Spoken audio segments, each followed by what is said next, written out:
Mr. President, I want to start where Senator Reid, the distinguished ranking member of the Armed Services Committee, left off. And that's with the United States Constitution, which should be the North Star for every senator in this body, regardless of party. And that's why I rise in support of this bipartisan resolution, barring U.S. military action within or against Venezuela without congressional authorization. I think it's always helpful just to read the words of some of these resolutions, and the one we're debating right now is S.J. Res. 90, Joint Resolution to direct the removal of United States armed forces from hostilities within or against Venezuela that have not been authorized by Congress. A pretty straightforward statement of what the Constitution requires. Because Article 1 of the Constitution vests the responsibility to go to war explicitly and exclusively in Congress, not in one person in the Oval Office. James Madison put it best in 1793 when he wrote, and I quote, "In no part of the Constitution is more wisdom to be found than in the clause which confides the question of war or peace to the legislature and not to the executive. The trust and the temptation would be too great for any one man." End of quote. Mr. President, we are seeing Donald Trump succumb to the temptation in real time as he wantonly strikes boats in the Caribbean and the Pacific. 16 strikes to date, 67 people killed, extrajudicial killings, no evidence to support their claims, and even if they were to provide evidence, still not a justification to engage the armed forces of the United States. And now the Trump administration is threatening lethal operations against Maduro and the Maduro regime in Venezuela itself. We all understand that the president has the authority to defend the United States from imminent attacks. That's an authority that this resolution clearly recognizes. But it's also crystal clear that there is no imminent attack or danger from Venezuela. Zero. Now, after illegally striking boats and killing people in international waters, President Trump is now threatening to start a war against a sovereign nation in our own hemisphere. As my colleague and friend Senator Kaine pointed out earlier, the president's been taking this series of actions that are displayed on this chart. On October 15th, Trump confirmed that he'd authorized the CIA to conduct covert action in Venezuela. October 16, Trump says, "We are certainly looking at land now," meaning not only using the armed forces of the United States to strike in the waters, but on land in Venezuela. October 24th, the Pentagon announces that the Gerald R. Ford Carrier Strike Group has been directed to U.S. Southcom.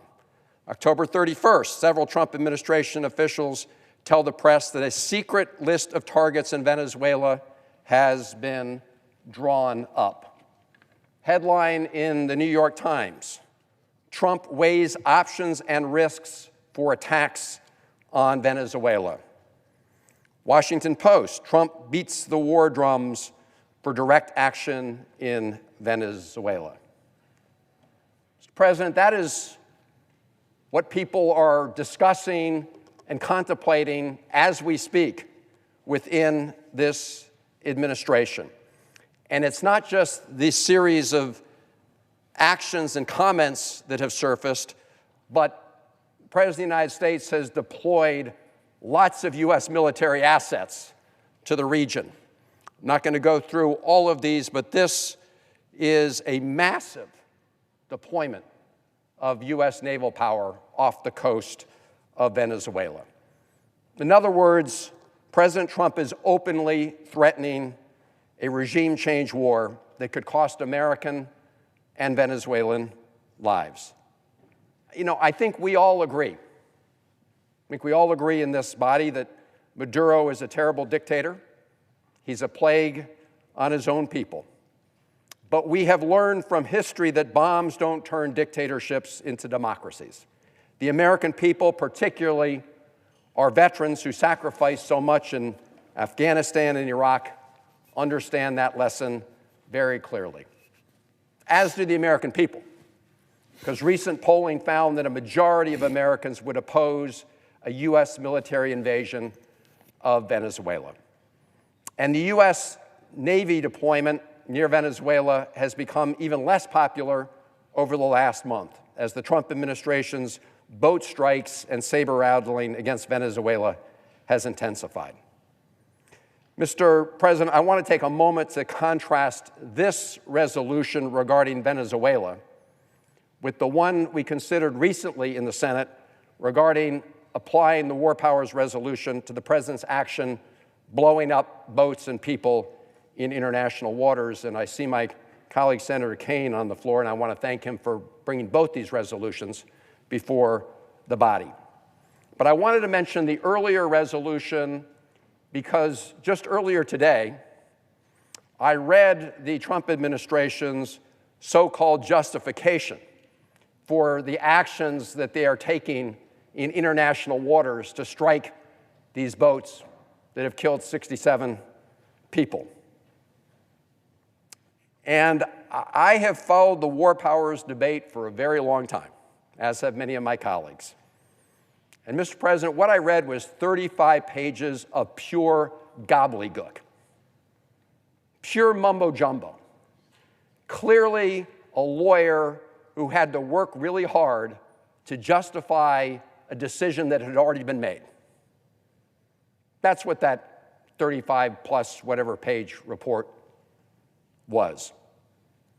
And as my colleague Senator Reid talked about, to justify the actions that the President's been taking about going after boats in international waters requires such a strained reading of the war powers set out in the Constitution and subsequently that it would blow up a hole so big that would essentially absorb the Article I requirement that Congress be the one that declare war.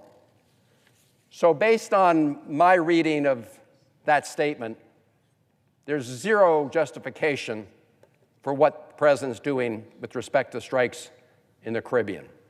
I do want to point out, as have my colleagues, that if you're actually serious about preventing drugs from coming to the United States, as we all should be, the way you do it is you interdict those boats, you go up the chain to find the kingpins, and you go after them. I'll tell you what you don't do. You don't submit a budget to the United States Congress that cuts the funding for the Drug Enforcement Agency and cuts funding for the task forces we've developed to go after major organized crime syndicates involved in the drug business. I happen to be the ranking member of the Appropriations Committee that oversees the Justice Department. And all my colleagues have to do is take a look at the requests from the President of the United States when it comes to resources for fighting drugs coming to the United States. They cut them. They cut those resources. So that's not what this is about. And what this is about is a violation of the Constitution. It was just a few months ago that President Trump was asked whether he needs to uphold the Constitution of the United States. I don't know if my colleagues remember what his answer was, but it's right there in the record for all of you to read it. The President said, "I don't know. I don't know." Our job here is to make it clear to the President and to everybody else that all of us have to adhere to the Constitution of the United States. And that's what this War Powers Resolution does. If we don't want to surrender those constitutional responsibilities to the President of the United States, we need to vote for this resolution, which, as I read at the very beginning of my remarks, is very clear. It simply says, The president cannot go to war against Venezuela without congressional authorization. So let me just end with this, Mr. President. We're here in the middle of a government shutdown. I have now voted 7 times to reopen the government without giving President Trump a blank check and dealing with the healthcare crisis that's in front of us. President Trump has not engaged in any way in that discussion. He's been traveling around the world. He wanted to meet with Kim Jong-un, the North Korean leader, who apparently said no. He's using at least $20 billion of U.S. taxpayer money to bail out his buddy in Argentina. Meanwhile, here at home, prices are going up and up and up. The president promised he was going to bring them down on day 1. Right now, before us, we have a ticking time bomb that's going to explode healthcare costs in America, especially when it comes to the Affordable Care Act. Our colleagues on the other side of the aisle, they passed what they called was a big, beautiful bill. Beautiful if you're a billionaire, because they extended the tax cuts for billionaires permanently. The one tax relief provision that they let lapse was that helps middle-class Americans better afford their health care. So the message all of us should send to the President of the United States is quit engaging in illegal actions in the Caribbean and international waters, blowing up boats and people in an extrajudicial fashion. And when it comes to Venezuela, stop making these threats and amassing military assets off the shore and claiming you somehow have the authority to do that. The Constitution invests the authority to go to war with the United States Congress. That's what this resolution is all about. And I urge my colleagues to support it, and I yield the floor.